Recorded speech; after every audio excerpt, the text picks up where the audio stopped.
ìsìláàmù ó jókòó, ìsìláàmù fìdí rinlẹ̀ ní agbára Ọlọ́run, àánú Ọlọ́run àti àwọn aṣíwájú kọ̀ọ̀kan tí Ọlọ́run ní kí a ní nílẹ̀ tí ó fún wa ní àǹfààní àti ní erokozim tó jẹ́ ìṣọ̀kan gbogbo àwọn mùsùlùmí tó yẹ sí pé nígbà tó tún tásìkò gangan tí àwọn tablik tàbí wàhábí àti àná fẹ́ mọ̀ pé bòdì bá fa àwọn náà mọ́ra dán wọ́n tó bí ikọ̀ bí méjì àbí mẹ́ta báwọn tí wọ́n sora wọn pọ̀ tí wọ́n wá fira wọn ṣe ọ̀kan lọ́jọ́ sí pé àríyànjiyàn sábà sí ní gbogbo àwọn ètò àbá tí wọ́n bá ti dá ìmọ̀ràn tí wọ́n bá ti mú wá ti gbogbo mùsùlùmí ni àwọn kò síyàn já mi báyìí pé ọ̀la lọ́dún ọ̀túnla lọ́dún tí wọ́n mọ̀ fà mára wọn lọ èyí tí wọ́n bá ti wí lókè náà ni gbogbo èèyàn tẹ̀lé adúpẹ́ ọ̀dọ̀ Ọlọ́run wípé gbogbo nǹkan sì lọ déédéé ní fún ti Islam nílẹ̀ Côte d'Ivoire. Ìṣọ̀kan wà láàrin àwọn ìṣọ̀kan bẹ. Tìjàníyà náà òun náà wà ní déédéé, Tìjàníyà náà òun náà wà ní dáadáa. Adúpẹ́ ọ̀dọ̀ Ọlọ́run nítorí ó ń gbòòrò sí àlùbáríkà àwọn bàbá àgbààgbà tí wọ́n gbé Tìjàníyà wálẹ̀ ìgan tí wọ́n ti bẹ̀rẹ̀ Tìjàníyà nígbà tẹ́nìkan kan ò tí ì mọ̀. Alhamdulillah àwọn ọmọ àwọn yẹn ni wọ́n wá ń dìde ní lórúkọ Tìjàníyà wọ́n ń gbé ògo àti ìmọ́lẹ̀ Tìjàníyà lọ sí òkè. Abdelaziz bàbá tó bí Sheikh Sharif Abdelaziz àwọn yẹn wà nínú àwọn tí wọ́n ti sábàbí Tìjàníyà ní Côte d'Ivoire àwọn yẹn wà nínú wọn nítorí gẹ́gẹ́ bá ṣe gbọ́ Sheikh Hassan Cissé ní wọ́n wá sílẹ̀ ọ̀dọ̀ bàbá náà ni wọ́n máa dé sí àwọn bàbá Hausa púpọ̀ ń bẹ ńlẹ̀ tó yẹ pé wọ́n múra wọ́n gbáradì gan fún Tìjàníyà ní gbogbo àwọn àsìkò náà gẹ́gẹ́ bẹ́ẹ̀ náà sì ni ní ẹgbẹ́ títa wọn Tìjàníyà tí wọn ò ṣe Ibrahima Niass bí àwọn Sheikh Malik Konate àwọn Sheikh Sonta àwọn yẹn náà nísìn àwọn bàbá tiwọn náà àwọn náà ti gbilẹ̀ nǹkan púpọ̀ lójú ọ̀nà Tìjàníyà nígbà tí Tìjàníyà ò tí ì lókìkí táwọn èèyàn ò tiẹ̀ mọ̀ pé Tìjàníyà ń bẹ ṣùgbọ́n Tìjàníyà sì ń bẹ gbogbo gbà yẹn ní àtàrà àwọn bàbá wọn yẹn èèyàn ló mú sábàbí wípé bàbá tèmi sọ̀rọ̀ ní pàtì ti tàwọn Malik Konate yẹn ó dà ní wípé ọjọ́ kan náà ni bàbá náà fún àwọn ìjọ mẹ́wàá tẹ̀kọ́ ló ṣe wọ́n ló fún wọn ní tekdim òun ní bàbá náà ní ìsìn ló bí Sheikh Sonta ṣùgbọ́n Sheikh Malik Konate ọmọ ilé kéwu bàbá náà ni àwọn tí mo lè tọ́ka sí wípé wọ́n jẹ́ aṣáájú lójú ọ̀nà tọ́ríkàtù Tìjàníyà gbogbo ohun tí ń sì ń jẹ́ ògo àti ìdàgbàsókè Tìjàníyà nísìn bọ̀ púpọ̀ látara wọn ló ti jáde wọ́n pọ̀ náà wọ́n tún pọ̀ náà bákan náà o tí mo lè sọ nìyẹn. Rauf Gbẹ́dàmọ́sí lórúkọ tí bàbá sọ wá tó wà lójúwèé ní ilé Ọlágbóyè ní Èjìgbò ní Ọ̀ṣun State àti dé sí lóye ó ti ṣílẹ̀ náà nítorí pé Abidjan nítorí tí a fi lè sọ pé àti dé sí lóye ti ṣílẹ̀ náà ni pé Ọlọ́run ní kí a ní àǹfààní àti lọ sí skul lẹ̀ àti kàwé nílẹ̀ ìyẹn túbọ̀ sí wípé ọjọ́ náà ti tó àná tá a ti wà ní ilẹ̀ Côte d'Ivoire. Tẹ́ bá fẹ́ kà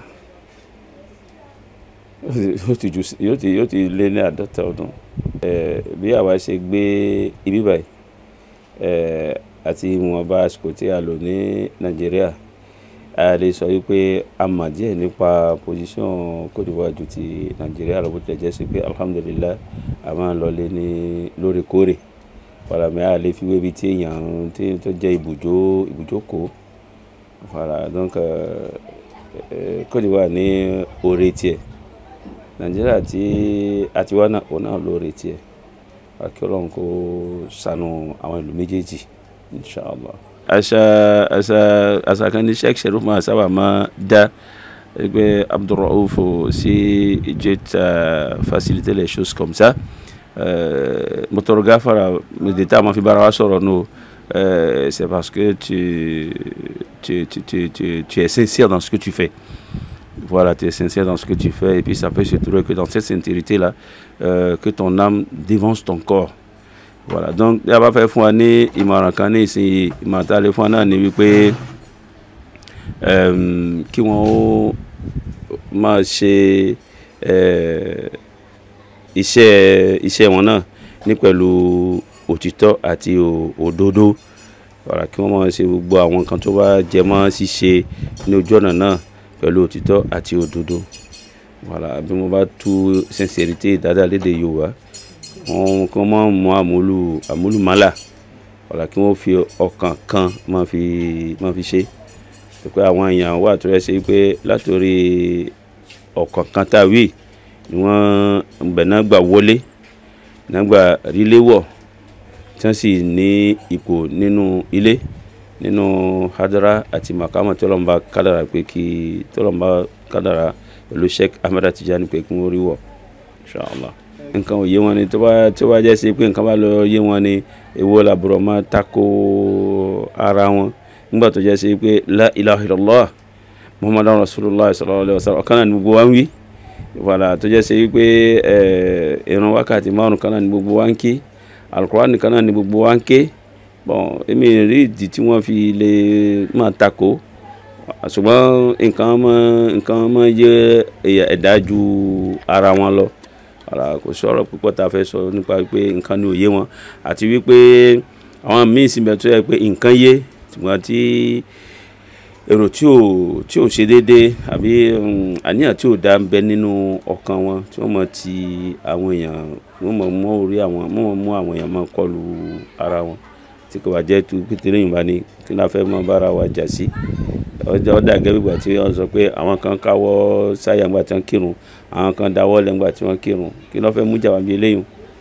Ṣùgbọ́n nígbà tí nǹkan ọ̀bà yéèyàn wọ́n sọ nǹkan tí wọ́n mọ̀ jà sí àbí ẹnìkan dárun gbọ̀n sí ẹnìkan dárun gbọ̀n sí kí ló fẹ́ fàjà ní eléyìí nígbà tí kan ọ̀bà yé wọn. Àwa fi máa sọ wípé tí ẹ bá rí èèyàn méjì mẹ́ta tí wọ́n bá ń jara wọn èèyàn méjì tí wọ́n jara wọn níyàn lórí ọ̀rọ̀ kan nǹkan méjì ní bẹ́ẹ̀ inú ẹnìkan gbọ́n ẹnìkan kú ọgbọ́n tàbí ẹnìkan ń sòótọ́ ẹnìkejì ń ṣèké ni wọ́n fi gbọ́ra wọn yé. Ṣùgbọ́n tí wọ́n bá gbọ́n bákan náà tí wọ́n sì ní òdodo bákan náà wọn lè jara wọn yàn lọ títí finally wọ́n gbà fúnra wọn náà ni.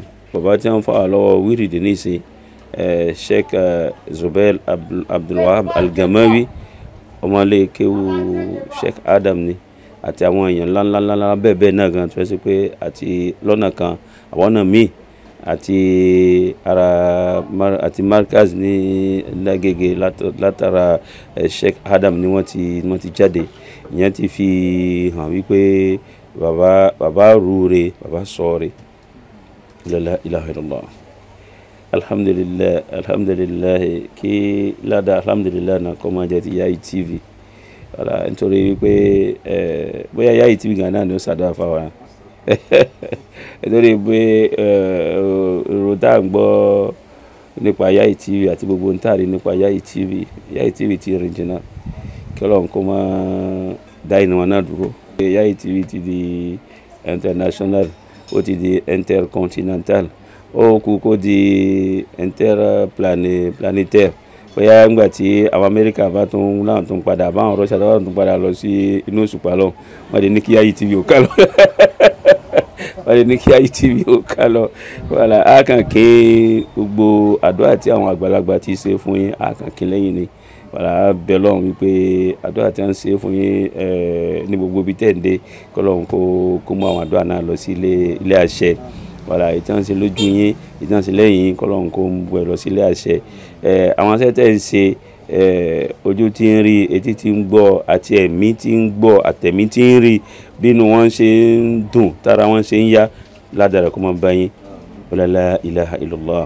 Àwọn bẹ Ọlọ́run ẹ̀mí gúngùn àti àlàáfíà kọ́ lọ́run kó bá yọ̀ǹda rẹ̀ fún yín.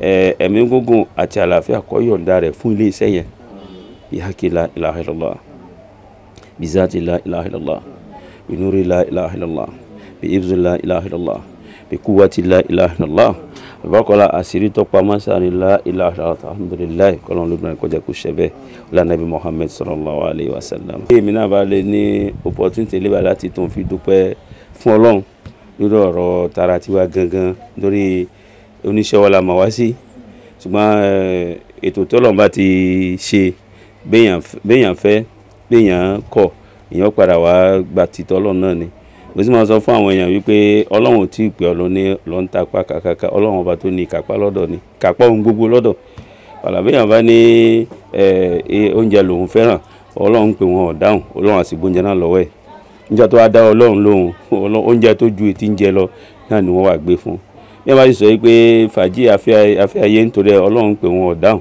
ọlọ́run lè lọ rẹ so nítòun sí àhámọ́ lórí ẹ̀ṣẹ̀ tí ò mọ́wọ́ tí ò mẹsẹ̀ àti bẹ́ẹ̀ yóò rọ̀ ọlọ́run yóò jẹ́ ọlọ́run ní pé yóò sì jáde ní rọrùn yóò wá padà máa ṣiṣẹ́ ọlọ́run àtúntìfẹ́ àṣùkà tó ń dúpẹ́ fún ọlọ́run àdúpẹ́ àṣẹpẹ́ fún àwọn bàbá tí wọ́n ṣe àmọ̀nà tiwa náà látòrí Sheikh Al-Gamawi tó fi dórí Sheikh Sherif Muhammad Abdelaziz tó fi dórí Sheikh Tijani Alioune Cissé kọ́lọ́n bá mi kọ́ wa mi ṣe dáadáa fún gbogbo wọn ó tún wá ń kí Sheikh Tijani Hadi Al-Misri ní Tumbiyali bàbá dáadáa wọ́n pè mí wọ́n sì gbà mí lálejò wọ́n tọ́jú mi ó tún kí àwọn náà alhamdulilayi rabbil alamin kọ́lọ́n kọ́ bá ń ṣe dáadáa fún gbogbo wọn àti àwọn tí wọ́n tún rẹwà náà tí ó kọ́ wa ọ̀sọ́ sí wọn lọ́kàn ní wákàtí kọ́lọ́n kọ́ bá ń ṣe dáadáa fún gbogbo wọn inshallah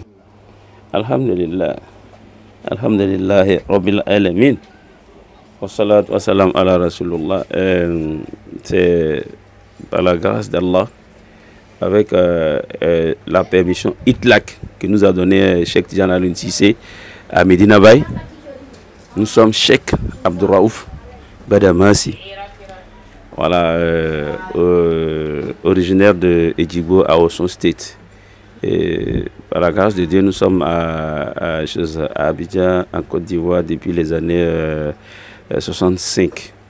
Voilà, et Dieu nous a fait grâce de beaucoup de choses.